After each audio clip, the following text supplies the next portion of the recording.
M Krishna ಅವರು ಒಬ್ಬ ಸಮರ್ಥ ಆಡಳಿತಗಾರ. ಬಹಳ ದೀರ್ಘಕಾಲ ಕರ್ನಾಟಕದ ರಾಜಕಾರಣದಲ್ಲಿದ್ದರು. ಬಹುಶಃ ಒಬ್ಬರು ಇಬ್ಬರು ಮಾತ್ರ ಲೋಕಸಭೆಯಲ್ಲಿ, ರಾಜ್ಯಸಭೆಯಲ್ಲಿ, ವಿಧಾನಸಭೆಯಲ್ಲಿ, ವಿಧಾನ ಪರಿಷತ್ನಲ್ಲಿ ಸದಸ್ಯರಾಗಿದ್ದರು. ಇವರು ಕರ್ನಾಟಕದಲ್ಲಿ MLA ಆಗಿದ್ದರು, ಮಂತ್ರಿ ಆಗಿದ್ದರು, ಮುಖ್ಯಮಂತ್ರಿ ಆಗಿದ್ದರು, ಆಮೇಲೆ ಸ್ಪೀಕರ್ ಆಗಿದ್ದರು, ಎರಡೂ ಸದನದ ಸದಸ್ಯರಾಗಿದ್ದರು, ಮುಖ್ಯಮಂತ್ರಿ ಆಗಿದ್ದರು, ರಾಜ್ಯಸಭಾ ಮೆಂಬರ್ ಆಗಿದ್ದರು, ಲೋಕಸಭಾ ಮೆಂಬರ್ ಆಗಿದ್ದರು, ಆಮೇಲೆ ಗವರ್ನರ್ ಆಗಿದ್ದರು, ಕೇಂದ್ರದ ಸಚಿವರಾಗಿದ್ದರು. ಸೊ ಹಿಂಗಾಗಿ ಭಾಳ ಒಂದು ರೀತಿ ಸಜ್ಜನ ರಾಜಕಾರಣಿ, ಮುತ್ಸದ್ದಿ ರಾಜಕಾರಣಿ. ಅವರು ಮುಖ್ಯಮಂತ್ರಿ ಆಗಿರುವಾಗ ಬರಗಾಲ ಎದುರಿಸಬೇಕಾಗಿ ಬಂತು. ಜೊತೆಗೆ ರಾಜ್ಕುಮಾರ್ ಅವರ ಅಪಹರಣ ಆಗಿತ್ತು. ರಾಜ್ಕುಮಾರ್ ವೀರಪ್ಪ ಕಾಡುಗಳ ವೀರಪ್ಪನವರು ರಾಜ್ಕುಮಾರ್ ಅವರ ಅಪಹರಣ ಆಗ ದೊಡ್ಡ ಸವಾಲನ್ನು ಎದುರಿಸಬೇಕಂತ ಪರಿಸ್ಥಿತಿ ನಿರ್ಮಾಣ ಆಯಿತು. ಅವರು ಮುಖ್ಯಮಂತ್ರಿ ಆಗಿರುವಾಗ ಭಾಳ ಇಂಥ ಕಠಿಣ ಸವಾಲುಗಳನ್ನು ಎದುರಿಸಬೇಕಾದಂಥ ಪರಿಸ್ಥಿತಿ ನಿರ್ಮಾಣ ಆಯಿತು. ಅದನ್ನು ಭಾಳ ಜಾಣ್ಮೆಯಿಂದ ಬಗೆಹರಿಸ್ತಕ್ಕಂಥ ಪ್ರಯತ್ನವನ್ನು ಮಾಡಿದರು. ಅಂಥವರನ್ನು ನಾವು ಇವತ್ತು ನಿಧನರಾಗಿದ್ದಾರೆ. ಅವರು 93ನೇ ವರ್ಷ ಕಾಲಿಟ್ಟಿದ್ದಾರೆ. ಕಳೆದ 6 ತಿಂಗಳಿಂದ ಅನಾರೋಗ್ಯದಿಂದ ಇದ್ದರು. ಅವರು ನಗಲಿದ್ದಾರೆ. ಅವರ ಆತ್ಮಕ್ಕೆ ಚಿರಶಾಂತಿ ದೊರಕಲಿ ಅಂತೇಳಿ ಹೇಳ್ತಾ, ಅವರ ಕುಟುಂಬ ವರ್ಗದವರಿಗೆ, ಅವರ ಅಭಿಮಾನಿಗಳಿಗೆ, ಅವರ ಸ್ನೇಹಿತರಿಗೆ ಅವರ ಸಾವು ದುಃಖವನ್ನು ಭರಿಸ್ತಕ್ಕಂಥ ಶಕ್ತಿ ಕೊಡಲಿ ಅಂತೇಳಿ ದೇವರಲ್ಲಿ ಕೊನೆ ಬಾರಿ ತಾವು ಸಂಪರ್ಕ ಯಾವಾಗ?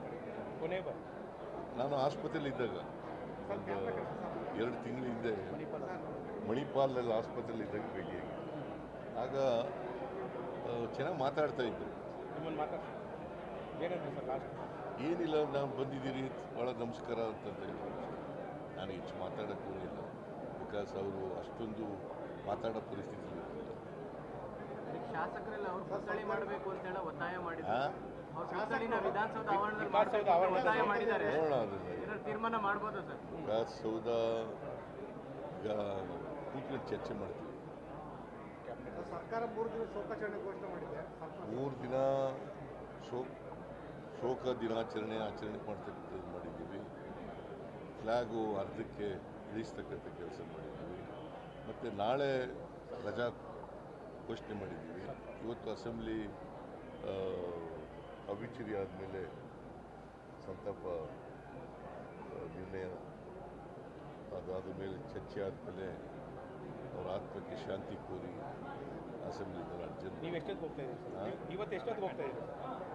ನಾನು ಸಾಯಂಕಾಲ ಹೋಗ್ತೀನಿ. ನಾಳೆ ಅಲ್ಲಿ ಹೋಗ್ತಾ ಇದ್ದೀನಿ, ಇಲ್ಲಿ ಅಂತ್ಯಕ್ರಿಯೆ. ಸರ್ ಕೇಂದ್ರದಿಂದ ಸಮುದಾಯದವರು ಇವತ್ತು ನಮ್ಮನ್ನು ಭೇಟಿ ಮಾಡಕ್ಕೆ ಅಪಾಯಿಂಟ್ಮೆಂಟ್ ಕೊಟ್ಟರು. ಯಾರು? ಪಂಚಮಸಾಲಿ ಸಮುದಾಯದವರು ಇವತ್ತು ಅವರು ಬರೋಕ್ಕೆ ಹೇಳಿದ್ವಿ, ಬರಲಿಲ್ಲ. ಬರ್ರಿ, ನಾವು 10 ಜನ ಬರ್ರಿ ಮಾತಾಡೋಣ ಅಂತಂದ್ರೆ ಬರಲಿಲ್ಲ. ಅಸೆಂಬ್ಲಿ ಅರ್ಜೆಂಟ್ ಆಯ್ತಲ್ಲ, ಹೋಗ್ತಾ ಇದ್ದೀವಿ. ಸರ್ ನಾಳೆ ಅಂತ್ಯಕ್ರಿಯೆ ಸಂದರ್ಭದಲ್ಲಿ ಕೇಂದ್ರದ ಕಾಂಗ್ರೆಸ್ ನಾಯಕರು ಯಾರ್ಯಾರು ಬರ್ತಾ ಇದ್ದಾರೆ? ಹೋರಾಟವನ್ನು ಮುಂದುವರಿಸ್ತೀವಿ ಅಂತ ಹೇಳಿದ್ರು. ಈಗ ಪ್ರಜಾಪ್ರಭುತ್ವದಲ್ಲಿ ಹೋರಾಟ ಮಾಡಲಿಕ್ಕೆ ನಮ್ಮದೇನು ವಿರೋಧ ಇಲ್ಲ. ಪ್ರಜಾಪ್ರಭುತ್ವದಲ್ಲಿ ಎಲ್ರಿಗೂ ಹೋರಾಟ ಮಾಡಲಿಕ್ಕೆ ಹಕ್ಕಿದೆ. ಅವರು ಮಾಡ್ತಾ ಇದ್ದಾರೆ.